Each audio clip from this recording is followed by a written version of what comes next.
When Christopher Moltisanti wakes up in a hospital bed after being shot by Sean Gismonte and Matt Bevilacqua, he doesn't wake up the same man who was ambushed outside that diner. Something has fundamentally shifted in his understanding of existence, mortality, and his own soul. His rambling, morphine-addled account of what he experienced while clinically dead becomes one of the most philosophically rich moments in The Sopranos, a show already dense with existential meditation. Christopher's vision of hell, or whatever dark realm he glimpsed during those moments between life and death, raises profound questions about consciousness, guilt, the afterlife, and whether redemption is even possible for men like him. The shooting itself is brutal and chaotic. Two young wannabe mobsters, desperate to prove themselves and curry favor with Tony Soprano, riddle Christopher with bullets in a botched hit that leaves him fighting for his life. The scene is shot with the characteristic Sopranos blend of sudden violence and mundane reality. Christopher is simply going about his business when the attack comes, reminding us that death in this world doesn't announce itself with dramatic music or slow-motion cinematography. It just happens, sudden and ugly and terrifying. The medical response is frantic, professional, clinical. We see Christopher's body as an object being worked on, compressions and defibrillation, and desperate attempts to restart a heart that has stopped beating. It's during these moments, when the monitors flatline and the doctors work frantically, that Christopher goes somewhere else. But it's what happens during those critical moments, when his heart stops, when the medical team fights to bring him back, that transforms this from just another violent incident in the life of a mobster into something metaphysically terrifying. Christopher doesn't see a white light. He doesn't encounter deceased loved ones welcoming him to paradise. Instead, he experiences something far darker, something that shakes him to his core and will haunt him for the rest of his life. The hospital room scenes following Christopher's revival are masterfully constructed to convey both his physical vulnerability and his psychological torment. He lies there, tubes and wires connecting him to machines, his voice weak and strained, trying desperately to communicate what he's experienced. The lighting is harsh and fluorescent. The sounds are the beeping of monitors and the ambient noise of a hospital. Everything designed to ground us in clinical reality, even as Christopher describes something impossible and supernatural. This contrast between the mundane setting and the extraordinary testimony creates a powerful tension that runs throughout these scenes. When Christopher finally finds the words to describe his experience to Paulie Walnuts and others who visit him in the hospital, he speaks of hell, not the cartoonish hell of pitchforks and literal flames, but something far more psychologically sophisticated and personally tailored to his own fears and guilt. He describes an Irish bar perpetually hosting a celebration of his death, where his father and other deceased figures from his life are present, and everyone is laughing at him. It's a hell of eternal humiliation, of being the butt of a cosmic joke, of realizing that even in death, he's nothing but entertainment for others. The scene where Christopher tells Paulie about his vision is particularly striking in its composition and performance. Christopher is desperate to be believed, to have his experience validated, to share the terror of what he's seen. He leans forward as much as his injuries allow, his eyes wide and intense, his voice carrying the urgency of someone who has glimpsed ultimate truth and needs others to understand. Paulie, sitting beside the hospital bed, listens with growing discomfort. Tony Sirico's performance as Paulie in this moment is subtle and devastating. We can see in his face the conflict between his superstitious nature, which makes him inclined to believe in supernatural phenomena, and his desperate desire not to believe what Christopher is telling him. Paulie's distress manifests in distinctly Paulie-like ways. He becomes agitated, fidgety, defensive. He doesn't want to hear about hell, because Paulie, despite his bravado and violence, is deeply afraid of death and judgment. Throughout the series, we've seen Paulie's superstitions, his visits to psychics, his concern about curses and bad omens. He goes to church, he crosses himself, he maintains at least the outward forms of Catholic devotion, even while living a life of crime. Christopher's testimony threatens the fragile psychological defenses Paulie has constructed to keep his terror of damnation at bay. The particular detail that disturbs Paulie most is Christopher's mention of seeing people they both knew in this hellish realm. When Christopher talks about seeing his father and others, Paulie realizes that this isn't some abstract theological concept, but a specific place populated by specific people, people from their world. If those people are in hell, then Paulie has to confront the possibility that he's headed there too. We can see him doing the mental calculation, thinking about his own sins, his own murders, his own moral failures. The expression on his face moves from skepticism to fear to a kind of desperate denial. Paulie tries to dismiss what Christopher is saying, suggesting it was just the drugs, just a dream, just the trauma of being shot. But his dismissal lacks conviction. He's trying to convince himself as much as Christopher. When he leaves the hospital room, we see him visibly shaken, making the sign of the cross, his usual cocky swagger replaced by something more uncertain and afraid. In later scenes, we see Paulie going to confession, lighting candles in church, clearly trying to hedge his bets with God just in case Christopher was telling the truth. Tony's reaction to Christopher's near-death experience is even more complex and revealing. When Tony visits Christopher in the hospital, there's genuine concern there. Christopher is Tony's protege, almost like a son to him, and seeing him so badly injured affects Tony deeply.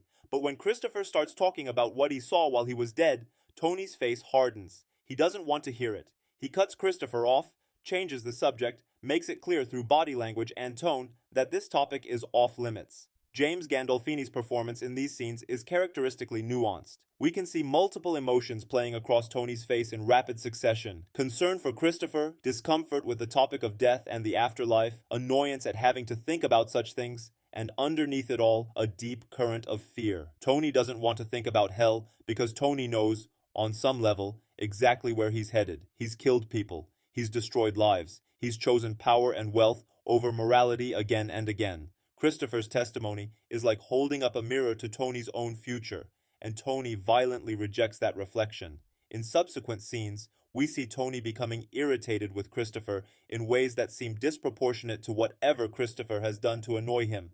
It's as if Christopher's near-death experience has made him uncomfortable to be around, a walking reminder of mortality and judgment that Tony would prefer to ignore. Tony treats Christopher's ongoing references to what he saw with dismissive contempt, mockery, or anger. He wants Christopher to shut up about it, to go back to being the loyal soldier who doesn't ask uncomfortable questions about meaning and morality. There's a particular scene where Tony and Christopher are alone, and Christopher brings up his vision again. Tony's response is sharp and brutal. He essentially tells Christopher that it was nothing, that he needs to forget about it, that dwelling on such things is weak and pointless. But watch Gandolfini's eyes during this scene. Even as Tony's mouth is saying these dismissive words, his eyes betray a different emotion. There's fear there, and a kind of desperate anger at Christopher for forcing him to think about things he's worked very hard not to think about.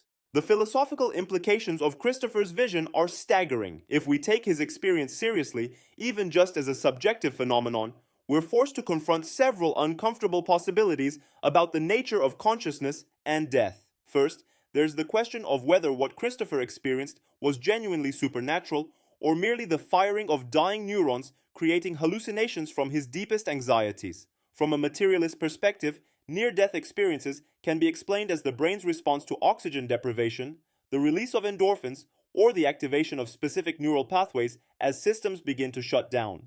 The content of such visions would naturally draw from the person's cultural background, religious upbringing, and psychological preoccupations. Christopher grew up Catholic in an Italian-American community where concepts of heaven, hell, purgatory, and divine judgment were part of the cultural fabric, even if not actively practiced. His vision of hell as an Irish bar makes perfect sense within his personal psychology. The Irish versus Italian tension runs throughout The Sopranos, and Christopher's father's side of the family was Irish. The setting represents a kind of ethnic and familial betrayal, a place where he doesn't truly belong, being mocked for being there. The perpetual celebration of his death speaks to his deepest insecurity, that he doesn't matter, that his life and death are meaningless, that he's nothing more than a punchline.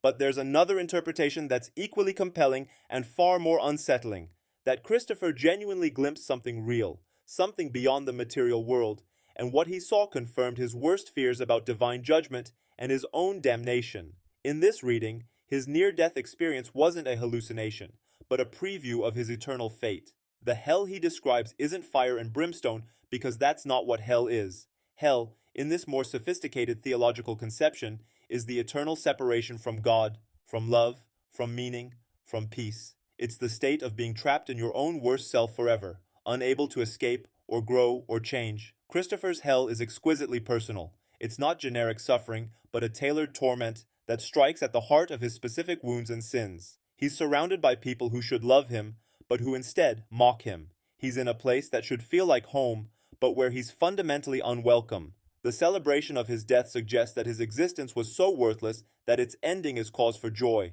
for a man who desperately wanted to be somebody, who struggled his entire life for respect and recognition, who wanted to be a made man and a successful screenwriter, and someone who mattered. This vision represents the complete negation of all those aspirations. The dreamlike quality of Christopher's experience also deserves examination. He describes it with the logic and imagery of dreams, where things make emotional sense even if they don't follow rational rules. Time seems fluid or frozen. The space feels both familiar and alien. The people present may not make literal sense, but carry deep symbolic weight. This dream logic doesn't necessarily make the experience less real or meaningful. Dreams, after all, are how our unconscious mind processes information, works through trauma, and communicates truths that our waking consciousness might deny or suppress. Carl Jung's theories about the collective unconscious and archetypes provide another framework for understanding Christopher's vision. The Irish bar could represent the shadow self, the parts of Christopher's identity he's tried to reject or deny.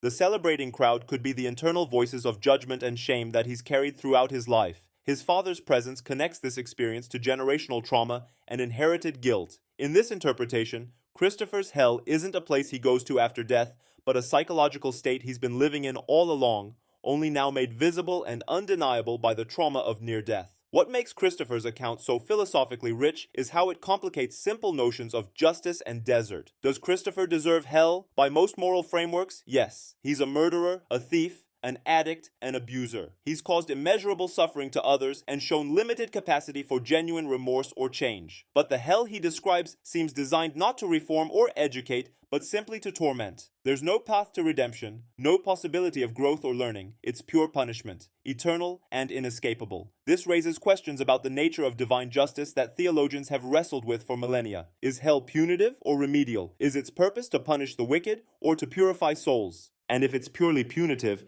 if there's no possibility of redemption or growth, does that make God, or whatever force governs the universe, merely vengeful rather than just? Christopher's vision suggests a cosmos that's not only indifferent to human suffering, but actively delights in it. The celebration of his death isn't happening despite God's will, but possibly as an expression of it. The reactions of Tony and Paulie to Christopher's revelation tell us as much about them as Christopher's vision tells us about him. Both men are forced to confront their own mortality and moral status, and both ultimately choose denial over reckoning. Paulie's response is to double down on his superstitious practices, going through the motions of religious observance without any genuine spiritual transformation. He lights more candles, says more prayers, but doesn't change his behavior or genuinely repent. It's transactional religion, treating God like a mob boss who can be appeased with the right gestures and offerings. Tony's response is even more telling. He chooses complete rejection of the message. He can't afford to believe Christopher because belief would require action,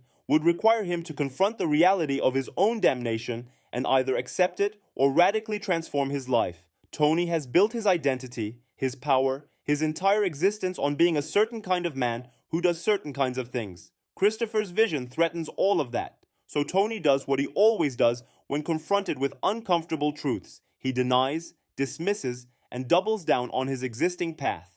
The aftermath of Christopher's near-death experience is just as philosophically interesting as the experience itself. How does someone integrate such a vision into their ongoing life? Christopher tries to tell people what he saw, to warn them, to share what he's learned, but his message falls on deaf ears. Paulie is disturbed, but ultimately dismisses it. Tony is annoyed and uncomfortable. No one wants to hear about hell because accepting Christopher's testimony would require them to confront their own mortality and moral status. This reflects a deeper truth about revelatory experiences. They're inherently incommunicable. Language fails. The person who has seen something profound can't adequately convey it to those who haven't, and those who haven't had the experience often can't or won't accept the testimony of those who have. Christopher becomes like a prophet whose message no one wants to hear, which only deepens his isolation and despair. Does Christopher's vision change him? In some ways, yes. He becomes more haunted, more aware of mortality, more desperate in his search for meaning.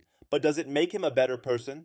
Does it lead him to genuine repentance and transformation? The tragic answer seems to be no. Christopher continues in his life of crime and violence. He relapses into addiction. He remains selfish and cruel. His glimpse of hell doesn't save him because he doesn't know how to be saved, and perhaps because in the moral universe of The Sopranos, salvation isn't really possible for men who have done what he's done. This brings us to perhaps the darkest philosophical implication of Christopher's experience, the possibility that damnation is a choice we make not just in one dramatic moment, but through thousands of small decisions over a lifetime. Christopher saw hell and came back, but he chose to continue living in ways that would lead him back there. He had a chance to change, to seek redemption, to turn away from the life that was damning him, but he didn't take it. In this reading, hell isn't something that happens to us arbitrarily, but something we build for ourselves through our choices, our habits, our refusal to change even when we know we should. The question of whether Christopher really saw hell ultimately may not matter as much as what his experience reveals about guilt, fear, and the human need for meaning in the face of death. Whether his vision was supernatural revelation, neurological hallucination, or symbolic dream, it was real to him, and it told him something true about himself, that he was living a damned life, that his choices had consequences that extended beyond this world, that he was headed somewhere dark, and there might be no escape.